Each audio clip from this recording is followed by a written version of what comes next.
Maria stood frozen as her husband's hand gripped her arm tighter. "Get out of my house!" he snarled, dragging her toward the door while 50 guests watched in silence.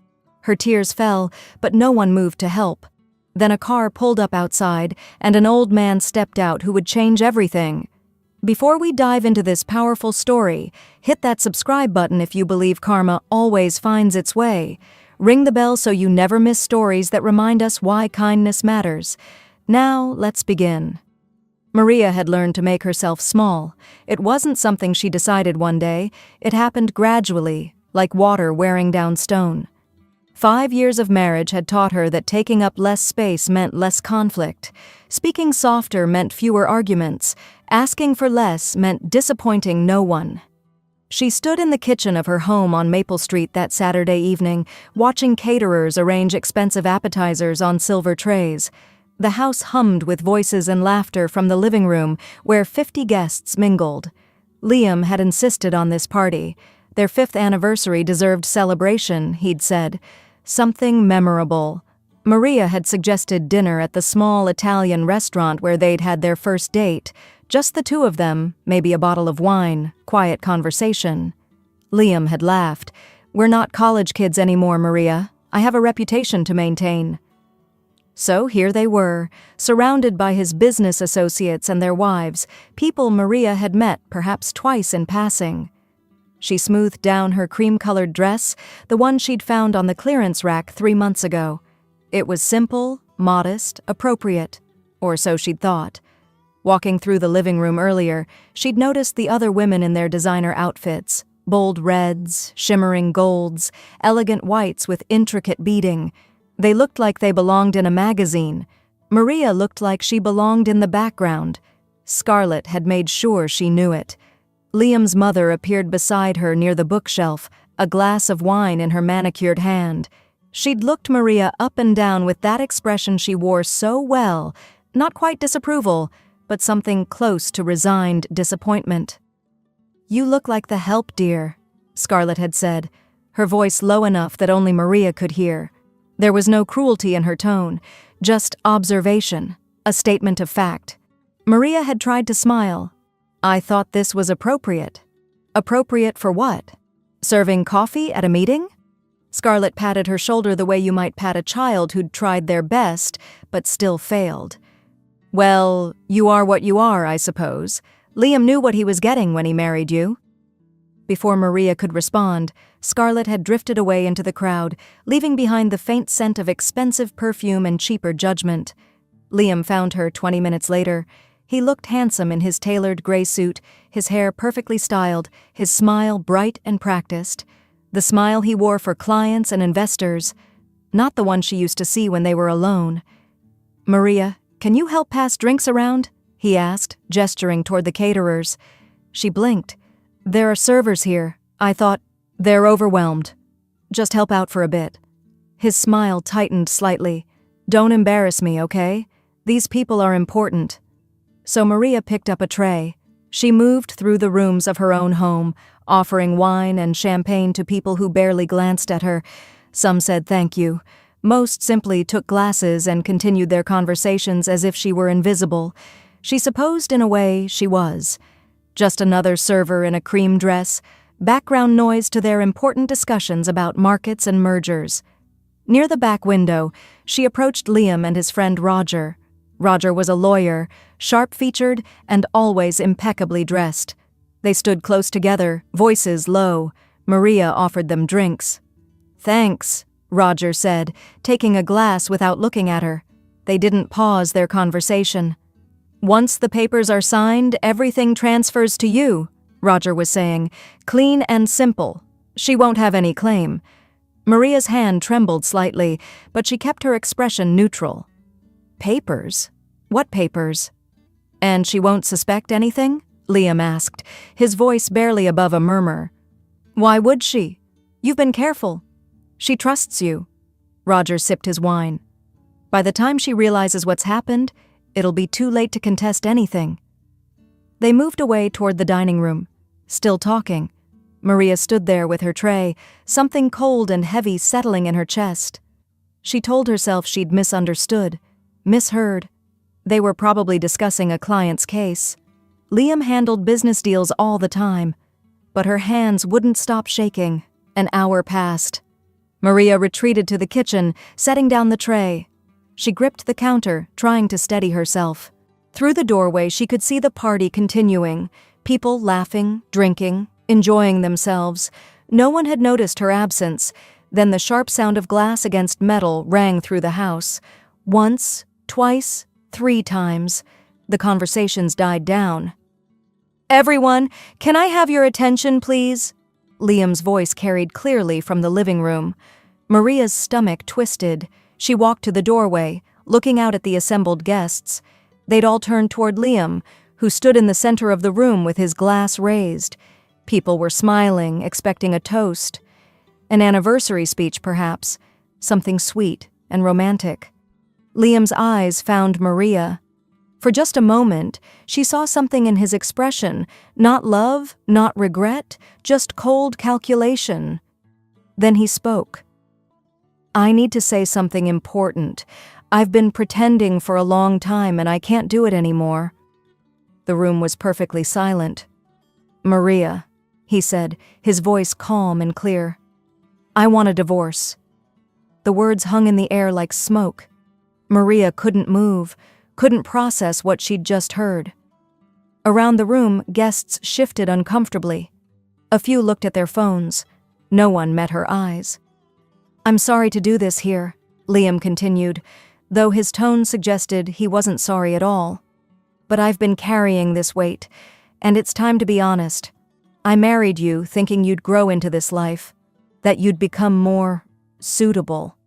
But you haven't changed. You're still the same girl who worked at that bookstore, content with small dreams and smaller ambitions." Maria tried to speak, but her throat had closed.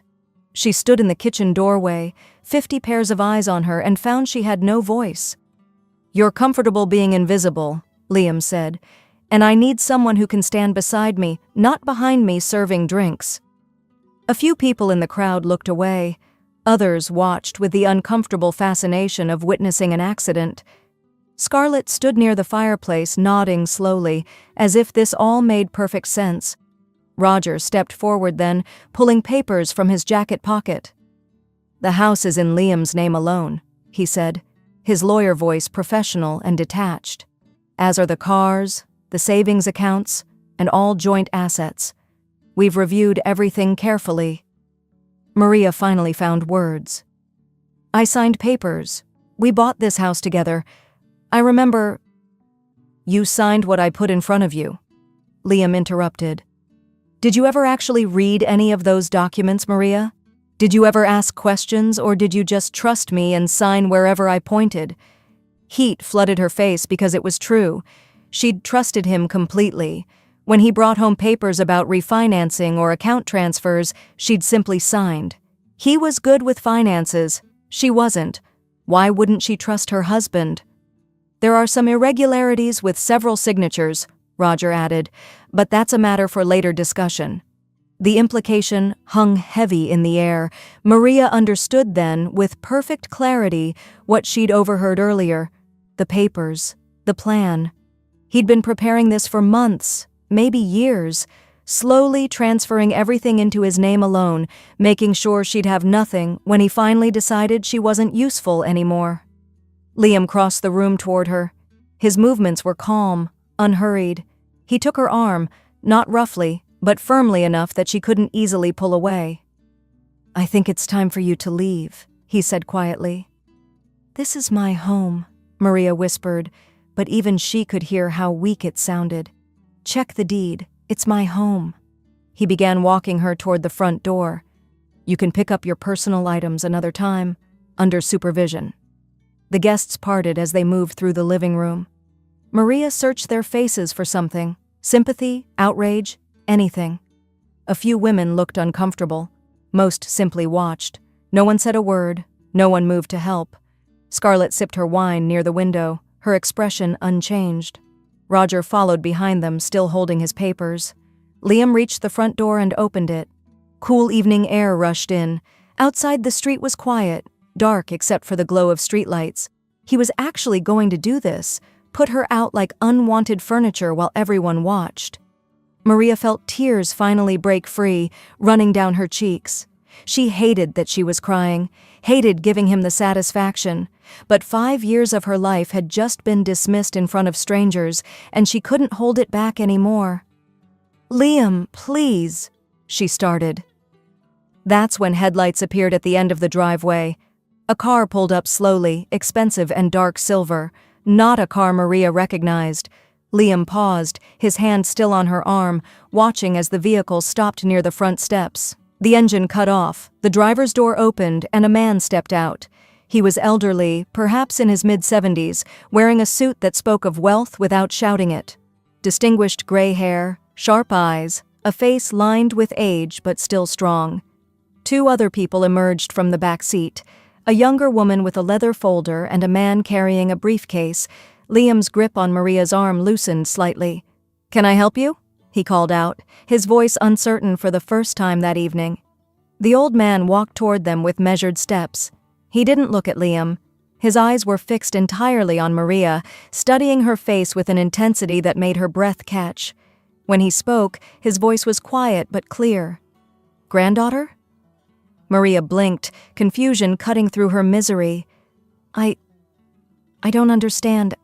I don't have any—" "Your mother's name was Catherine," the man said, still watching her carefully. "Catherine Whitmore. She left home 30 years ago after we argued. I was stubborn and proud. I let her go. I've been looking for her ever since." The guests had moved to the doorway now, curious about this interruption. Liam stood frozen, still holding Maria's arm, but seemingly forgotten that he was doing so. "My mother died 6 years ago," Maria said softly, "before I met Liam. Her name was Catherine, but her last name was Torres.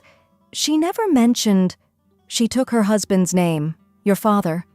The old man's eyes softened. "I didn't know about him until recently. Didn't know she'd married, had a child. I was too late to reconcile with her, but—" He pulled a photograph from his jacket pocket, old and creased. "This is my daughter when she was your age."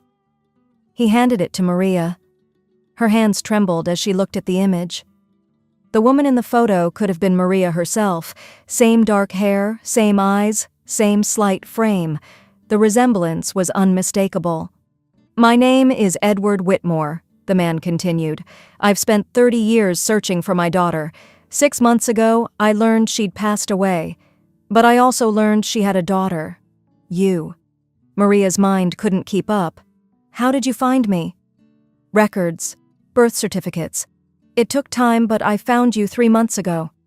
Edward glanced at Liam, then back to Maria. "I didn't want to disrupt your life without understanding it first, so I watched from a distance, had people observe quietly just to know who you were." The woman with the folder stepped forward. "We've documented your weekly volunteer work at the library, the way you help Mrs. Chen next door with her groceries every Thursday, your kindness to the homeless man who sits outside the bookstore where you used to work. We wanted to know your character before making contact," Edward said. "Then, 2 weeks ago, we learned about tonight, about the plan." His gaze shifted to Liam, and though his voice remained calm, something hard entered it. "About the systematic theft and fraud." Liam's face paled. "I don't know what you're talking about." The man with the briefcase opened it, pulling out a thick folder. "Property transfer documents with forged signatures, bank account manipulations dating back 3 years, investment accounts emptied and moved to personal holdings, all carefully documented." He looked at Liam with professional detachment. "We've had investigators tracking your movements and transactions for the past 14 days. Roger, still standing in the doorway, tried to step back into the crowd. Edward's assistant, the woman with the folder, spoke without turning around. "I wouldn't leave if I were you, Mr. Roger. The authorities will want to speak with both of you." "This is ridiculous," Liam said, but his voice lacked conviction. "You can't just show up and make accusations." "I'm not making accusations," Edward interrupted quietly. "I'm stating facts. You've been defrauding my granddaughter for years, preparing to leave her with nothing." Tonight was meant to be the final humiliation, ensuring she'd be too broken to fight back. He paused. "I called the police before I arrived. They should be here shortly." As if summoned, blue and red lights appeared at the end of the street. The next 20 minutes moved like a dream. Police officers entered the house, professional and efficient. Edward's attorney presented the documented evidence, files thick with papers, photographs, bank statements. Maria watched as Liam's carefully constructed world collapsed around him. He tried to argue at first, then to negotiate, finally to simply leave. The officers were polite but firm. Handcuffs clicked around his wrists. Roger received the same treatment, his face gray with shock. Scarlett had disappeared somewhere during the commotion. The guests fled like roaches when the lights came on, suddenly remembering appointments and early mornings. Within 20 minutes, the house was empty except for Maria, Edward, the attorneys, and 2 officers taking statements. Maria sat on the couch in her living room, Liam's living room, legally speaking, and tried to understand what had just happened. Her husband was being arrested. A grandfather she'd never known existed had appeared like something from a story. Everything she'd thought was real had turned out to be carefully constructed lies. Edward sat beside her, keeping a respectful distance. "I know this is overwhelming," he said gently. "You don't have to make any decisions tonight. I have a guest house on my property, completely separate, fully furnished. You can stay there as long as you need, no expectations, or I can arrange a hotel, whatever makes you comfortable." Maria looked around the room. 5 years she'd lived here. 5 years of making herself smaller, quieter, less. 5 years of believing that love meant accepting whatever was offered and being grateful for it. "I don't want to stay here," she said quietly. "Then we'll go." Edward stood, offering his hand. "Whenever you're ready." Maria glanced around one more time, at the expensive furniture Liam had chosen, the art on the walls she'd never liked but never said anything about, the home that had never really been hers, even when she'd believed it was. She picked up her purse from the side table. Nothing else. She didn't want anything from this house, this life, this version of herself who'd accepted crumbs and called it a feast. "I'm ready," she said. They walked out together into the cool night air. The police cars were gone now, taking Liam and Roger to be processed and charged. A few neighbors stood on their porches, watching. Maria didn't look at them. Edward's car was warm and quiet. Maria sat in the back seat, watching her house disappear behind them. She thought she'd feel sad or angry or something sharp and immediate. Instead, she felt strangely hollow, like a book with all its pages removed, waiting to see what would be written next. 3 months later, Maria sat in Edward's study, reviewing property investment proposals. The morning sun streamed through tall windows, warming the hardwood floors. She'd started taking business courses online, reading books about finance and real estate development, not because Edward asked her to, but because she wanted to understand, wanted to never again sign something without knowing exactly what it meant. Edward had been patient. The guest house was indeed separate, a small cottage on his estate with its own entrance, kitchen, everything she needed. He never pushed, never demanded, just offered opportunities and let her choose. "What do you think of the commercial development proposal?" he asked now, looking over his reading glasses. Maria studied the documents. 3 months ago she would have said she didn't know, didn't understand, whatever he thought was best. Now she pointed to a specific clause. "The environmental impact assessment seems incomplete. We should request more detailed studies before committing." Edward smiled. "Good catch. I agree." He made a note on the file. "You have a sharp eye for details." "I'm learning," Maria said. She was, slowly, learning to trust her own judgment, learning that having opinions didn't make her difficult, learning that taking up space wasn't selfish. Liam's trial was approaching. The prosecutors had reached out several times, asking if Maria would testify. She'd said yes, not for revenge. She'd found she wasn't angry anymore, just sad for all the wasted years. But the truth mattered. What he'd done was wrong, and pretending otherwise would make her complicit in her own erasure. Scarlett had called twice. Maria hadn't answered. Maybe someday she would. Maybe she'd even forgive the quiet cruelties, the subtle dismissals that had convinced Maria she was less than. But not yet. Some wounds needed time. In the evenings, Maria walked through Edward's gardens. The estate was beautiful. Rolling lawns, old trees, flowers she was learning to name. She'd started painting again, something she hadn't done since college. Small watercolors of the garden, the cottage, the way light fell through leaves at sunset. Edward had asked to buy one. She'd said no. He'd looked hurt until she explained, "These are mine. I'm not ready to give them away yet. Maybe someday, but right now I need something that's just mine." He'd understood. "Of course they're yours. Everything you create is yours." Such a simple concept. But Maria was still learning it. She thought sometimes about the woman who'd stood in that doorway, crying while her husband dragged her toward the street. That woman had believed she deserved nothing more than what was offered, had thought that making herself invisible was the price of being loved. Maria wasn't angry at her, just deeply, quietly sad for her, for all the years spent shrinking, for all the words swallowed, for every moment she'd chosen silence over her own voice. But that woman had needed to break before she could rebuild, needed to lose everything she thought she had to discover what she'd actually never possessed: dignity, choice, the simple right to exist fully in her own life. Edward appeared in the study doorway. "I'm meeting with the board this afternoon. Would you like to join? You don't have to speak if you're not comfortable, but I thought you might want to observe." 3 months ago, Maria would have said no immediately. Too nervous, too unprepared, too everything.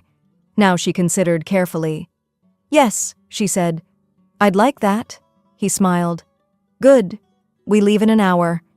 As Edward walked away, Maria turned back to the window. Outside, gardeners worked among the flowers.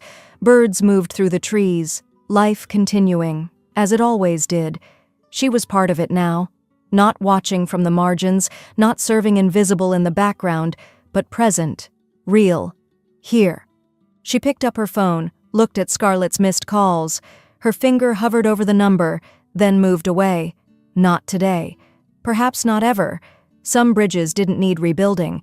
Some distances were healthier than proximity. The grandfather clock in the hall chimed 11. Maria gathered her notes for the meeting.